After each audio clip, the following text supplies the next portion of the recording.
junglers? Do they try and take another captain off the board? There's a lot of options just for this one ban, but they're going to hope that Cloud9 will leave them open the Batiste, but it's not likely. Yeah, they may ban Skye or Samuel here, which is good against a Catherine because of the Frostburn and the constant slows that Samuel and Skye can provide to cancel. But they're actually just go ahead and ban away the Koshka, or its respect ban against Joseph here. So Cloud9 definitely needs to take Batiste here and probably play it captain or flex it jungle, depending on what Nova is going to pick against them. Yeah, Batiste, even... like, obviously it denies the Catherine Batiste combo, but also just in itself is a great pickup here because of how flexible it is. Yeah, because exactly. it once again doesn't show your hand. It's just a solid pick in either jungle or captain. And now Nova have to decide where they want to go with this draft. Obviously, Baron and Vox both taken off the table, which are two of the more popular carries. But Kestrel, Blackfeather... So that means Glaive captain may come out here because it's really good into Kestrel, and then with the Batiste jungle, so he can basically use the same comp that Nova just used against them to play against this composition here. So let's see if Cloud9 will decide to do that, because Glaive looks really good right now against this composition. We've seen Cloud9 appropriate compositions before. They beat Immortals with the TSM composition. It's definitely not something that they're afraid to go for, but we'll see whether this Glaive is something they actually want to opt to go straight on into, especially if you've just seen it played and you might not have practiced that same composition. Yeah, it's the composition can definitely snowball pretty heavily and take over a game if you're not careful. So Cloud9, they're going to lock in the Krull. Wow, okay.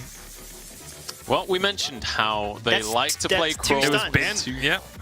Anything really, and they're going to go for it on this one. How do we feel this Krull fits into the composition here? Does it work into this Nova comp, or Cloud9 just picking it because they get a stun, yes, but Kestrel and Blackfeather are so mobile, they can get away from a Krull really easy because of the active camo weapon Kestrel and Blackfeather of his Rose offensive ultimates. So it's going to be really hard to lock them down. So they need to land some clutch stuns and ordain combos here.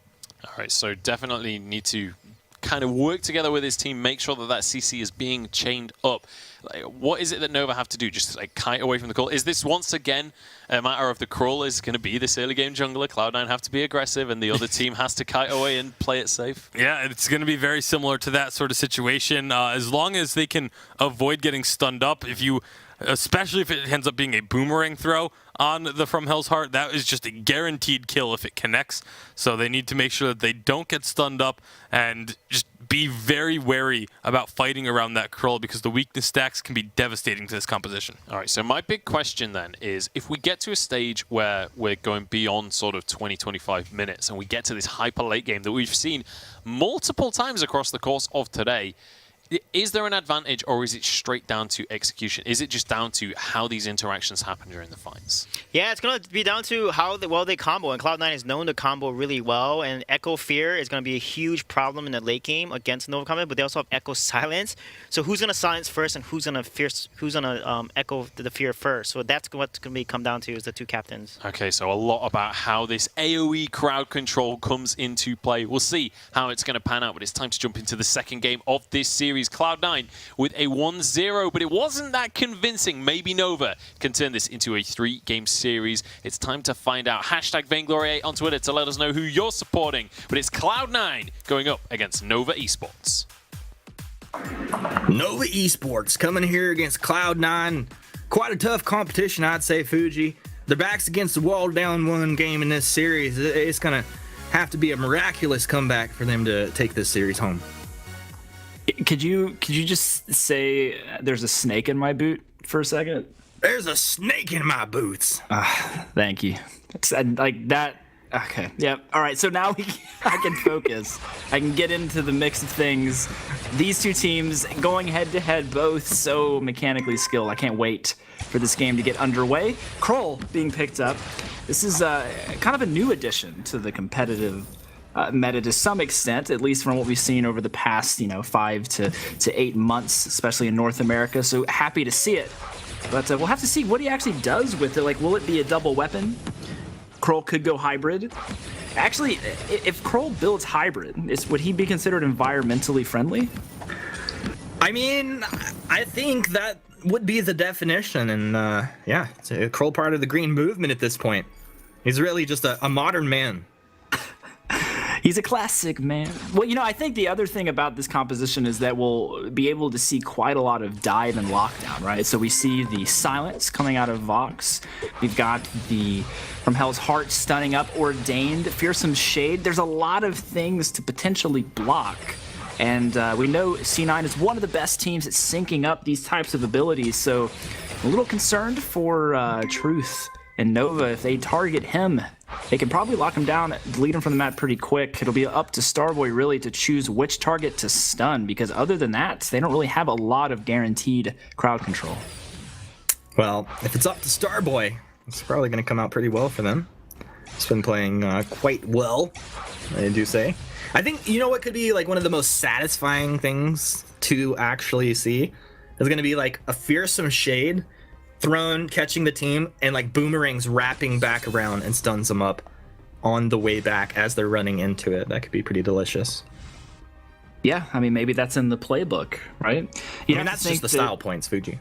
Yeah, well, I mean, style points matter sometimes. Well, I mean, boomerang style points actually do technically net you a longer stun if you get the maximum range out of it. So I'd like to see the stylistic points turn into some actual game advantage if they pull it off. The other thing is, we didn't really talk about, though, what the advantages that Nova has is obviously, you know, if Starboy can get off a nice ultimate, silencing up the entire team, enough damage coming from the CP, Blackfeather, and Weapon Kestrel could delete a target before Gabe's able to help them sustain. The off kind of role captains, they might bring a lot of utility, but they don't typically bring a lot of team support. There's not, you know, there's no Vanguards coming out, there's no polite companies, so you have to be pretty careful. Guess who's in the lane? His name's I Love Joseph, and Starboy is gonna get chopped down. First blood actually going to old school, and Cloud9 have gotta feel good about that. Feels good, man. First blood on to the carry. That's ideally, I think, where you would want it to go, especially since it allows Kroll to go down, take some jungle, get this Elder Treant. You definitely don't want a Kroll getting ahead. He's level 5 at like 3.5 minutes. He's doing good. Doing really good. But I like it. I like the fact that he's put a couple of early points, too, in the Dead Man's Rush, just for a little barrier. Of course, doing the more normal route of maxing his smite. Spectral Smite, getting those stacks up. It will be interesting to see if he chooses to use it for execution damage or how long he actually keeps it up. The other thing C9's going to have to do is figure out which target is the most oppressive. Is it the Weapon Power Kestrel or the CP Blackfeather? And I have to imagine that unless they're able to really delete Old School quickly, they're going to have a hard time with this Blackfeather finding an execution kill on Vox. And that's going to just let Joseph run rampant on the backline. What's so tilting is like you're trying to fight around these or stay like close to these fights as a Weapon Kestrel. Yeah, sure, you use active camo, you stealth out, but like if the bouncing attacks from Old School actually hit you, you just get revealed. It's so annoying. Joseph comes right out of the brush, hits him with that tension bow, clean. Oh man, a clean Dead Man's Rush, tension bow proc, and then immediately leaving. I love it. He knew the trap was there, couldn't hang out, couldn't stick around, just gets the damage off, and since they don't have any sustain other than the fountain active, any damage done is pressure gained.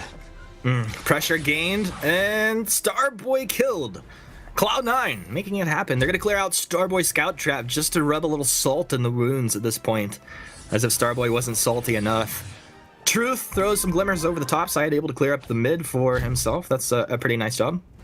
Small victory, but as many victories as you can get in a game, you definitely want to on the course of actually winning the entire match.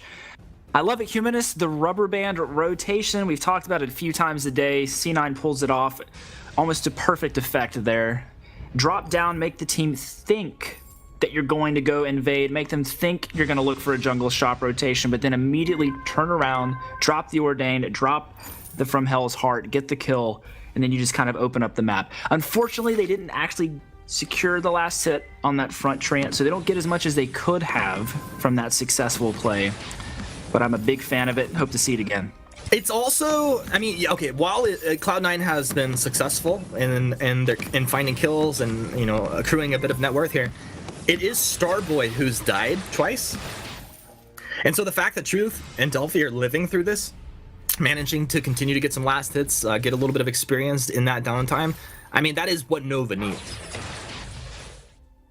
Yeah, I mean, if you're going to lose somebody, Starboy, you're going to have to be that bright and shining sacrifice. Oh my goodness, Joseph. That is a scary Kroll just hanging out. He's not... He has no fear. Like, why is he going to move Point that? blank Truth. sword. Oh, there you go from the Hell's Heart. They jump right in. Truth, you're gonna go down. Yeah. You're out of here. And Starboy can't keep him alive. Starboy's going to be sitting here, no fountain, forcing Lone Delphi to move up. And let's see if C9 can do a nice clean little rotation. Starboy taking a whole bunch of damage, trying to tell Cloud9 how the cow eats the cabbage, and that's going to be Cloud9 moving down into the gold mine. You really cannot Gold payout collected. be close to the top brush. I mean, if you don't have vision in there, you just have to expect Kroll coming from the top bush with a point blank from Hell's Heart to stun you up, and you're never going to escape from that. So, did they think Isle of Joseph left? I mean, they had to have, right? I mean, otherwise, they would have played further back. Like, Isle of Joseph just came out of the top bush, did some damage to Starboy, went back into the top brush, and Truth still sticking around too close. So either perhaps a little bit of apathy or just one of those moments where they were hoping he wouldn't be there. Hope doesn't win you games. So got to be a little more careful there in the future. Truth, but in the meantime, C9 feeling pretty good about this lead, creeping up to just shy of a 2,000 gold lead for 8 minutes. Nothing major, nothing unrecoverable, but don't think they're going to make the same top bush mistake again. Crucible has been built for Gabe, so that's a very big pickup for C9. It's good to see that coming out. One thing that's interesting is Starboy continues to get as captain of the guard stacks. 17 at 8 minutes, he's doing a good job. Contraption coming out for Starboy, and we talk about, like, of course you're playing up against an invisible hero. It's important to control vision, but it's as equally or more important to control vision when he's on your team. Joseph, though, hang out in the brushes. Truth just drops down. Joseph's gonna destroy him. Gabe Vizzle with a fearsome shade. Starboy is gonna dip back and try and buy some time for his team, but he should be going down here shortly. Old school. Just Sonic's gonna be for a 3-man on point from Delphi. Doesn't dissuade. Rose offensive backwards. I'd say Rose defensive, but all you haters in the chat would say casters always say Rose defensive. Look at, there's nothing that they could do in that situation. You can say Rose defensive. I can say whatever I want. It can be on point or off point. One shot, one miss. Miss. One shot, one miss. Oh man, if you don't kill a target almost instantly, you're not gonna win these elongated team fights. If you're Nova, like the draft. Still getting lit up. Delphi finds him. Oh, there you go. There you go. He just squeaked out a little squeaker kill right there. Old school just getting surprised. And Nova, they're going to take down the turret as well. Gabe Vizzle's stunned up. You're just a stack on Starboy's heroic perk at this point. Cloud9. Okay, being caught a little bit off guard. That's the first kill for Nova. And what a time to be picking it up. I love that Delphi pulled the trigger on that. Like, so Lone Delphi has always been a player that is quite calculated and very much team play oriented. So to see him go for these kind of assassination kills on the enemy side of the map is really impressive, just showing the growth of this player and what he feels like he knows he can do, what he's capable of doing.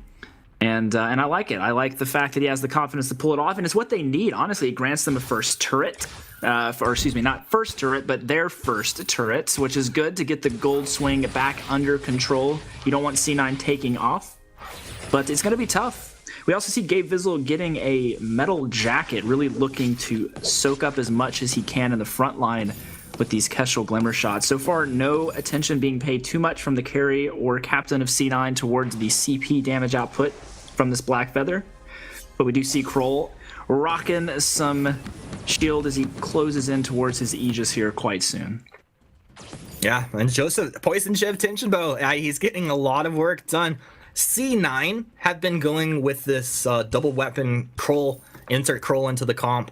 I think they've played it more than any other team that we've seen here in the last few weeks, and they've made it work. It's really it's great to see. It's interesting. It's fun. It's really cool to see Kroll, of course, coming back into the quote-unquote meta, as you had talked about before. It was a really long time since we had seen him consistently being picked in effective compositions.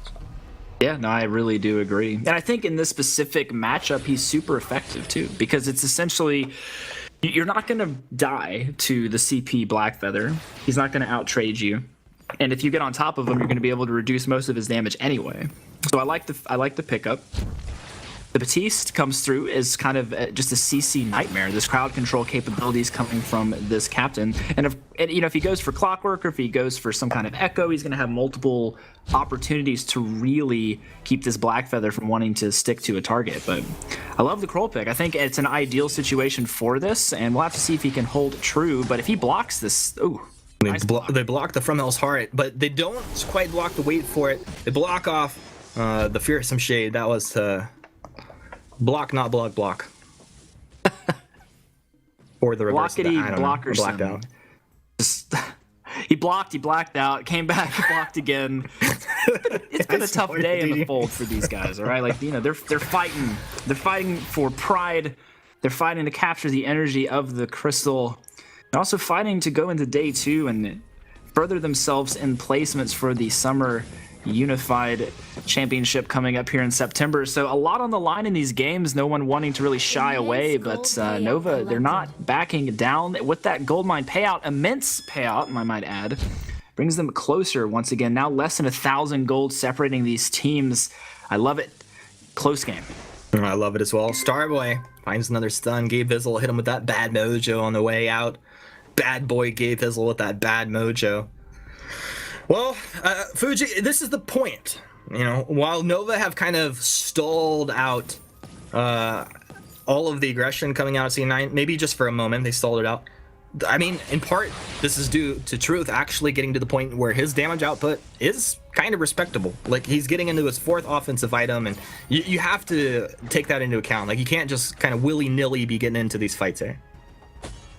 No willy-nillys desired here. I like the fact that they are prioritizing a ton of armor on C9 though. Like, they understand that the biggest damage threat is Truth really just going off and carrying through this mid to late game transition. At the same time, it opens up a lot of window of opportunity for Lone Delphi to really do some good damage here with his on points, just making sure he lands enough of them. There isn't a lot of sustain coming from C9. No Lyras. Oh, here we go. Wow, that was actually connecting. Starboy moving forward, puts himself into a bit of a vulnerable position, but you can tell that Cloud9 are respecting the damage coming out. One shot avoided by Old School. As if he was on autopilot, that probably connects, but a very conscious play, deliberate movement, you could even say, Fuji, coming out of him.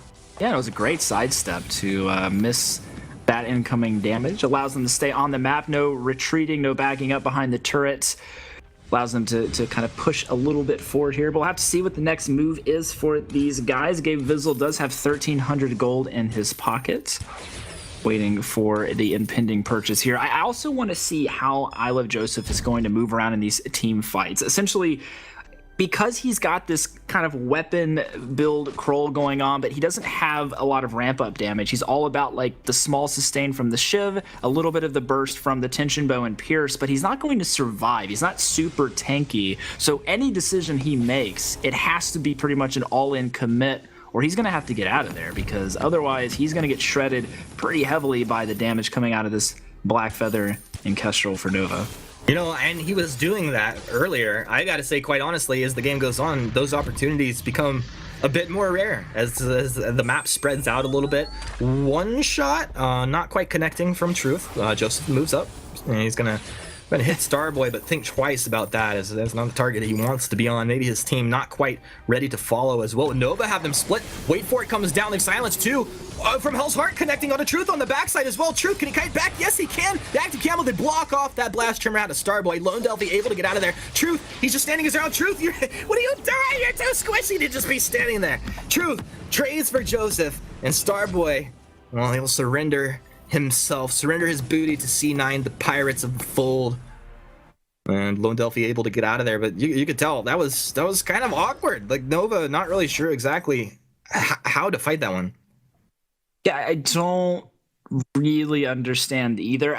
It was one of these things where I think also that Delphi was at this position where he could have stuck around safely to do more damage, maybe even pick up a second kill on Gabe, but had retreated pretty far out. Truth felt like he couldn't retreat the same way, goes back in. Perhaps a little more coordination and support from Nova we could have seen that fight turn around. I'm also not completely sure about the Atlas pickup here from Delphi. We'll have to see if he can effectively use it. So what's going to happen is Krull has to die, right? So the idea behind this is that when Krull goes in, they'll have 2 Atlases able to stop the auto attacks. But if they use both Atlases on Krull, they won't have one for Vox. And Catherine can't get to Vox incredibly easily, especially with the Ordains coming down. So can they really separate these Atlas actives and make them impactful? Or will we see a bit of a waste of item slot? Old School trying to Sonic Zoom to avoid that one shot, slides right into it, and you can see right now, Truth, if he connects on a few glimmer shots, actually doing quite a bit of damage now. Nova have started up the Kraken, and they are taking it incredibly quick. Old School is not going to be here. It's up to Gabe Vizzle and I Love Joseph. What are they going to do? What plays can they make? The Fearsome Shade's going to connect it. Truth does unleash the Kraken. Wait for it. It comes out. C9, they're trying to get on Lone Delphi. They blow that Black Feather up, and now Starboy, he's on the front side for his team. Can he turn around? Blast Term is out. Can Truth chase this down? Truth, does he have boots? No, he doesn't have boots active. That's he just kind of guesses on that one shot there. Would have been nice if Joseph had just pulled up in the brush where he threw that. Old School Joseph low, Gabe Vizzle moving with his team. Doesn't have Fountain. Starboy, he activates Stormguard and just moves forward. This is going to be an interesting series of events as Truth moves forward here. Kind of low on energy, but you do have the Kraken in front of you. You do have the Kraken, and you do have Kestrel, so siege potential is tremendous. The Kraken's going to get quite a bit of damage off here on the second turret, but it'll be pretty close whether or not they can actually take it down. Looks like they probably will be able to, but one thing to talk about here, Delphi a little bit out of position once the Kraken got secured, not able to escape from the Ordained plus the from Hell's Heart, from Joseph's Heart.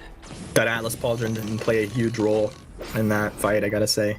Didn't play a role at all. I would honestly much rather prefer if he's going to go double defensive to get a reflex block, get a Crucible just to help with the team-wide CC block, and then, get a Metal Jacket or something like that. You're going to do a ton of ramp-up damage if you go triple Crystal item, even on BF.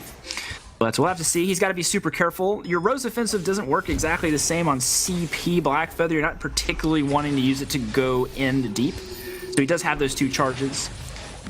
Wait for it, blocked off Starboy. I thought he might be preemptive on that Crucible. They're moving forward. C9 looking for the engage. Lone Delphi turns around with the on-point into the Rose Offensive. Starboy holds his ground. Fearsome Shade connects onto Truth, forces him out. Starboy just on the front line, like reflecting all of the damage out of C9. Was taking Joseph down, actually. That was kind of crazy. Now Denova look to engage here. They have to play this a little bit carefully. Honestly, they have the damage output, but if they get engaged on, it could be scary. Ordain comes out. Nice block on the Blast Tremor.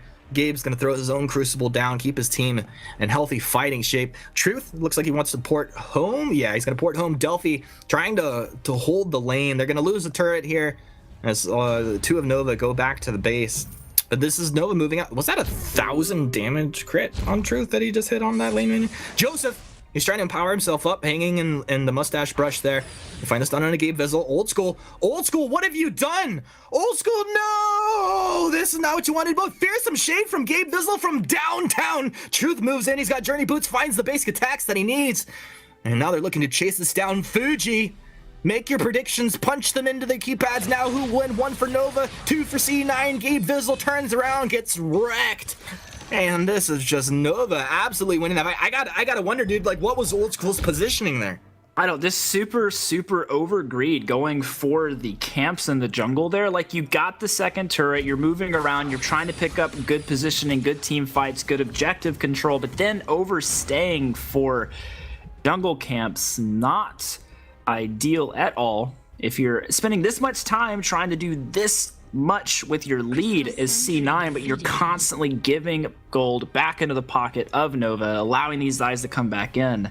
Even after we saw the fact that Nova kind of abandoned Starboy earlier in that position, like, he stayed alive the entire time. They actually probably could have turned it around there, but you know what? Nova coming out, getting a couple of kills, looking pretty strong, and get to knock the choke point turret down for free. Yeah. So if Kraken gets picked up by Nova, this could be a final push to win with that turret down. So C9 in a rough spot. We have to assume that these guys are playing their hardest and that they're on ideal connections and everything, right? We don't know otherwise.